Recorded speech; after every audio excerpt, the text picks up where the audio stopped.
News ఛానల్కు స్వాగతం. ఈనాటి ముఖ్యాంశాలు: నదీ జలాలపై ఇచ్చిపుచ్చుకునే ధోరణి ఉండాలి, తెలంగాణకు సీఎం చంద్రబాబు హితవు. తిరుమలలో ఖాళీ మద్యం సీసాల గుట్టురట్టు. పండగ కోడికి కార్పొరేట్ కళ. అమరావతికి చట్టబద్ధత కల్పించండి. బంగాళాఖాతంలో వాయుగుండం. ముంబై ముఠాలో మరొకరు, పోలీసులకు చిక్కిన సతీష్ బాబా ఖైర్. విజయవాడలో నేటి నుంచే ఆవకాయ్ అమరావతి ఉత్సవాలు. విజయవాడ కీర్తి కిరీటం సిద్ధార్థ. వెంకటాపురంలో విదేశీ పక్షుల సందడి. యువభారత్ ఘన విజయం. బట్టతలకు కొత్త మందు. ఈరోజు వార్తలను చూద్దాం. నదీ జలాలపై ఇచ్చిపుచ్చుకునే ధోరణి ఉండాలి, తెలంగాణకు సీఎం చంద్రబాబు హితవు. నీటి విషయంలో రాజకీయాలు చేయొద్దంటూ తెలంగాణను ముఖ్యమంత్రి చంద్రబాబు కోరారు. ప్రజా ప్రయోజనాల కోసం రాజకీయం చేయాలి, అంతేగాని రాజకీయాల కోసం రాజకీయం కాదు, రాజకీయ నేతలు పోటీలు పడి మాట్లాడవద్దు అని ఆయన హితవు పలికారు. పోలవరం ప్రాజెక్టు ప్రాంతంలో ప్రధాన డ్యాం పనుల పురోగతిని బుధవారం జలవనరుల శాఖ మంత్రి నిమ్మల రామానాయుడుతో కలిసి చంద్రబాబు పరిశీలించారు. అనంతరం ఆయన మీడియాతో మాట్లాడారు. సముద్రంలో కలిసే జలాలను ఎవరైనా వాడుకోవచ్చునని, దానిపై తెలంగాణకు అభ్యంతరం ఎందుకని ప్రశ్నించారు. తెలుగు జాతి ఒక్కటే ఇచ్చిపుచ్చుకునే ధోరణి ఉండాలి, భావోద్వేగాలతో ఆటలు సరికాదు అని సూచించారు. గోదావరి నదిపై కాళేశ్వరం ప్రాజెక్టు నిర్మిస్తుంటే తామెప్పుడూ అడ్డు చెప్పలేదని గుర్తు చేశారు. కానీ పోలవరం, నల్లమల సాగర్పై తెలంగాణ నేతలు అనవసరంగా రాజకీయాలు చేస్తున్నారని తెలిపారు. గోదావరి నదిలో పుష్కలంగా నీళ్లు ఉన్నాయని, వాటిని వాడుకుని దేవాదుల ప్రాజెక్టును తెలంగాణ విస్తరించుకుంటే ఎవరు కాదంటారని వ్యాఖ్యానించారు. కానీ పోలవరం జలాలను ఏపీ వినియోగించుకుంటే అభ్యంతరం చెప్పడం తెలంగాణకు తగునా అని ప్రశ్నించారు. తిరుమలలో ఖాళీ మద్యం సీసాల గుట్టురట్టు. కూటమి ప్రభుత్వంతో పాటు టీటీడీని, పోలీసులను ఇరుకున పెడదామని స్కెచ్ వేశారు. కానీ సీన్ రివర్స్ కావడంతో అడ్డంగా దొరికిపోయారు. వైసీపీ, జగన్ మీడియా ప్రతినిధులు పన్నిన కుట్రను పోలీసులు కనిపెట్టేశారు.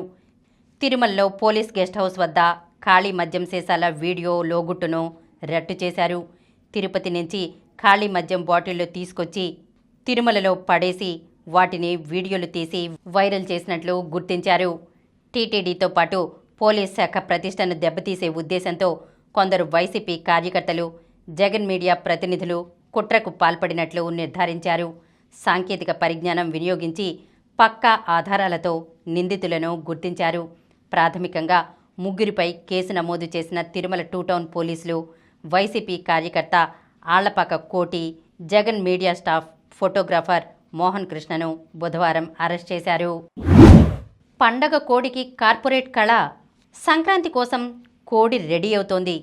కార్పొరేట్ లుక్ను జోడిస్తూ కృష్ణా, ఏలూరు జిల్లాల్లోని గన్నవరం, నూజివీడు సరిహద్దుల్లో హైటెక్ బర్ని సిద్ధం చేస్తున్నారు.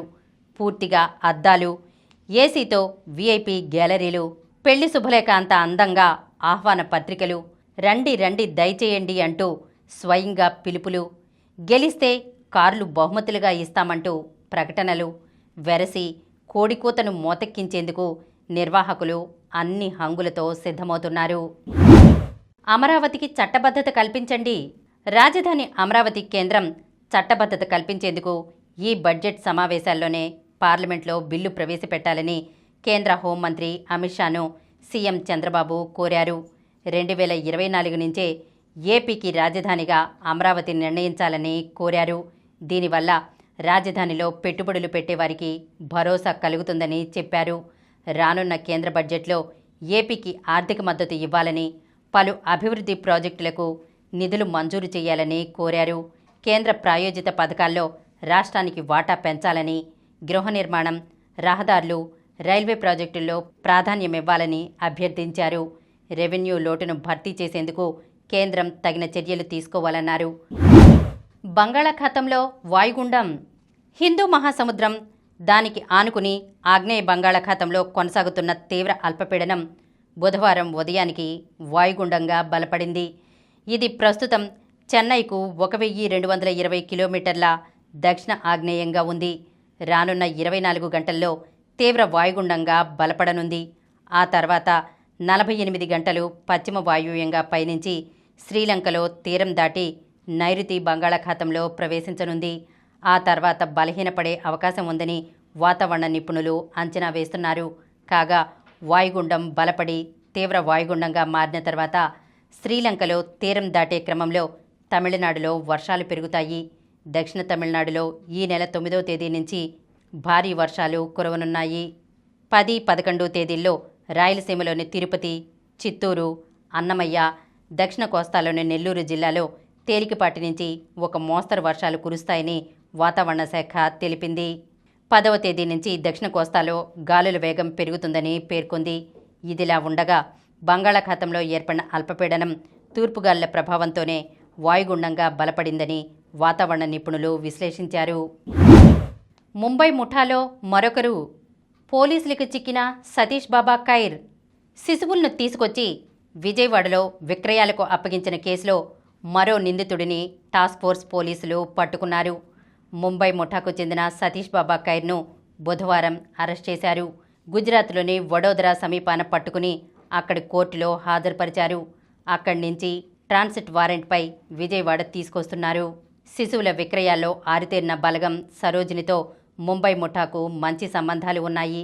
సతీష్, కవిత, నూరు ఈ ముగ్గురు కలిసి 2 చిన్నారులను సరోజిని చేతిలో డిసెంబర్ 17న పెట్టారు. ఈ శిశువులను విక్రయించడానికి సరోజిని ప్రయత్నాలు చేస్తుండగా పోలీసులు పట్టుకున్నారు. ఆ సమయంలోనే ముంబై త్రయం పేర్లు బయటకొచ్చాయి. విజయవాడలో నేటి నుంచే ఆవకాయ్ అమరావతి ఉత్సవాలు. విజయవాడ పున్నమి ఘాట్లో ఆవకాయ్ అమరావతి ఉత్సవాలు నేడు ఘనంగా ప్రారంభం కానున్నాయి. సీఎం చంద్రబాబు సాయంత్రం 5 గంటలకు ఈ వేడుకలను ప్రారంభిస్తారు. కార్యక్రమంలో డిప్యూటీ సీఎం పవన్, ఇతర మంత్రులు పాల్గొంటారు. 3 రోజుల పాటు సాగే ఈ ఉత్సవాలను కళాకారులతో ఆకర్షించనున్నాయి. సీఎం హౌస్ బోట్లను ప్రారంభించనున్నారు. దీంతో బుధవారం రాత్రి మంత్రి కందుల దుర్గేష్ అధికారులతో కలిసి బోట్లను పర్యవేక్షించారు. విజయవాడ కీర్తి కిరీటం సిద్ధార్థ. 50 సంవత్సరాల క్రితం విజయవాడలో పేద, మధ్యతరగతి విద్యార్థుల కోసం ప్రారంభమైన సిద్ధార్థ ప్రస్థానం నేడు పాఠశాల, degree, engineering, pharmacy, dental, hotel management, medical, BEd, nursing, PG కళాశాల తదితర మొత్తం 18 విద్యాసంస్థలతో డీమ్డ్ యూనివర్సిటీతో విజయవాడ కీర్తి కిరీటంలో వజ్రంగా మారింది. 4,000 మంది సిబ్బంది, 30,000 మంది విద్యార్థులతో అలరారుతోంది. కేవలం విద్యతో ఆపకుండా భారతీయ సంస్కృతి, సంప్రదాయాలను ప్రతిబింబించే కళలను సిద్ధార్థ కళాపీఠం నేటి తరాలకు అందిస్తోంది. ఇక్కడి నుంచి ఎందరో సాహితీవేత్తలు, కవులు, కళాకారులు, నృత్య కళాకారులు, నటులు రాష్ట్ర, దేశ, ప్రపంచ స్థాయిలో గుర్తింపు పొందడంతో పాటు భారతీయ సంస్కృతిని ప్రపంచానికి పరిచయం చేస్తున్నారు. వెంకటాపురంలో విదేశీ పక్షుల సందడి. శీతాకాలపు విడిది పక్షుల కిలకిలా రావాలతో పెనుగంచిప్రోలు మండలం వెంకటాపురం కళకళలాడుతోంది. ఖండాంతరాలను దాటుకుంటూ లక్షల కిలోమీటర్ల దూరం నుంచి తమ రెక్కల చప్పుళ్లతో విదేశీ పక్షులు అతిథులుగా వచ్చేశాయి. 6 నెలల పాటు ఇక్కడే నివసిస్తూ స్థానికులకు కనుల విందు చేయనున్నాయి. యువ భారత్ ఘన విజయం. సూపర్ ఫామ్లో ఉన్న వైభవ్ సూర్యవంశీ, అరోన్ జార్జ్ శతకాలతో మోతెక్కించడంతో దక్షిణాఫ్రికా అండర్-19తో జరిగిన 3 వన్డేల సిరీస్ను యువ భారత్ 3-0తో క్లీన్ స్వీప్ చేసింది. బుధవారం జరిగిన 3వ ఆఖరి మ్యాచ్లో భారత్ 233 పరుగుల తేడాతో ఘన విజయం సాధించింది. తొలుత భారత్ నిర్ణీత 50 ఓవర్లలో 7 వికెట్ల నష్టానికి 393 పరుగుల స్కోరు చేసింది. ఎంటాండన్ సోనీ 3 వికెట్లు పడగొట్టాడు. ఛేదనలో సౌత్ ఆఫ్రికా 35 ఓవర్లలో 160 పరుగులకే కుప్పకూలింది.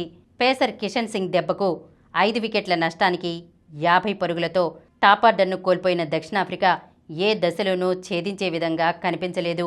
డేనియల్ బోస్మన్, పాల్ జేమ్స్, కోర్నీ బోతా కొంతసేపు పోరాడారు.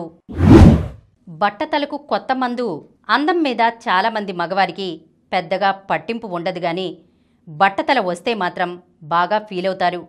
చాలామంది ఈ సమస్య కారణంగా ఆత్మన్యూనతా భావంతో కుంగిపోతుంటారు. వారి సామాజిక జీవితంపై కూడా బట్టతల ఎంతో ప్రభావం చూపుతుంది. అలాంటి వారందరికీ శుభవార్త. తీవ్ర దుష్ప్రభావాలేవీ లేకుండానే బట్టతలపై జుట్టు పెరుగుదలకు తోడ్పడే ఒక కొత్త పైపోత మందు త్వరలో అందుబాటులోకి రాబోతోంది. దాని పేరు క్లాస్కోటెరోన్ 5%. మొటిమలను తగ్గించడానికి ఇప్పటికే ఈ మందును వాడుతున్నారు. అందుకు ఆ దేశ ఆహార, ఔషధ నియంత్రణ సంస్థ అనుమతులు కూడా ఉన్నాయి. ఆ మందు బట్టతలకు కూడా బాగా పనిచేసినట్లు క్లినికల్ ట్రయల్స్లో వెల్లడైంది. బట్టతలపై జుట్టు మొలిపించడానికి ప్రస్తుతం వాడుతున్న ఫినాస్టెరైడ్ వంటి యాంటీ ఆండ్రోజన్ మాత్రల వల్ల శరీరంలోని హార్మోన్ల సమతుల్యత దెబ్బతిని పలు దుష్ప్రభావాలు వచ్చే ప్రమాదం ఉంది.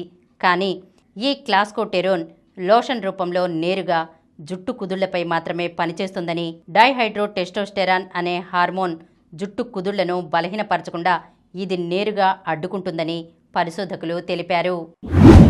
ఇప్పుడు కొన్ని సంక్షిప్త వార్తలను చూద్దాం. ఏపీని మోడల్గా తీసుకుంటాం.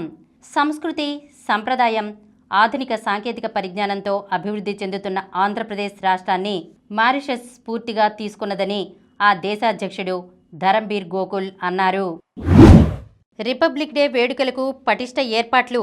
సిఎస్ రాజధాని అమరావతిలో తొలిసారిగా ఈ నెల 26న 77వ భారత గణతంత్ర వేడుకలు నిర్వహించనున్న నేపథ్యంలో పటిష్ట ఏర్పాట్లు చేయాలని సిఎస్ విజయానంద్ వివిధ శాఖల అధికారులను ఆదేశించారు. క్వార్టర్స్లో నిఖత్. జాతీయ బాక్సింగ్ ఛాంపియన్షిప్లో తెలుగమ్మాయి నిఖత్ జరీన్ క్వార్టర్ ఫైనల్స్లోకి ప్రవేశించింది. బుధవారం గ్రేటర్ నోయిడాలోని గౌతమ బుద్ధ విశ్వవిద్యాలయంలో జరిగిన 48 నుండి 50 కిలోల విభాగం ప్రీ క్వార్టర్స్లో లద్దాఖ్కు చెందిన కుల్సోమా బానోపై నిఖత్ ఏకపక్ష విజయం సాధించింది. తొలి టీ20లో పాక్ గెలుపు. శ్రీలంకతో బుధవారం జరిగిన తొలి టీ20 మ్యాచ్లో పాకిస్తాన్ 6 వికెట్లతో నెగ్గింది. తొలుత శ్రీలంక 19.2 ఓవర్లలో 128 పరుగులకే కుప్పకూలింది. ఛేదనలో 16.4 ఓవర్లలో 4 వికెట్ల నష్టానికి 129 పరుగుల స్కోరు చేసి పాకిస్తాన్ గెలుపొందింది. మలేషియా ఓపెన్లో సింధు, సాత్విక్ జోడీ శుభారంభం. గాయంతో కొంతకాలంగా పోటీలకు దూరంగా ఉన్న ఏస్ షట్లర్ పివి సింధు తాజా సీజన్ను విజయంతో ప్రారంభించింది. సింధుతో పాటు స్టార్ డబుల్స్ జోడీ సాత్విక్, చిరాగ్ కూడా మలేషియా ఓపెన్లో శుభారంభం చేశారు. మరిన్ని వార్తా విశేషాలతో రేపటి సమరం న్యూస్ ఛానల్లో మళ్ళీ కలుద్దాం.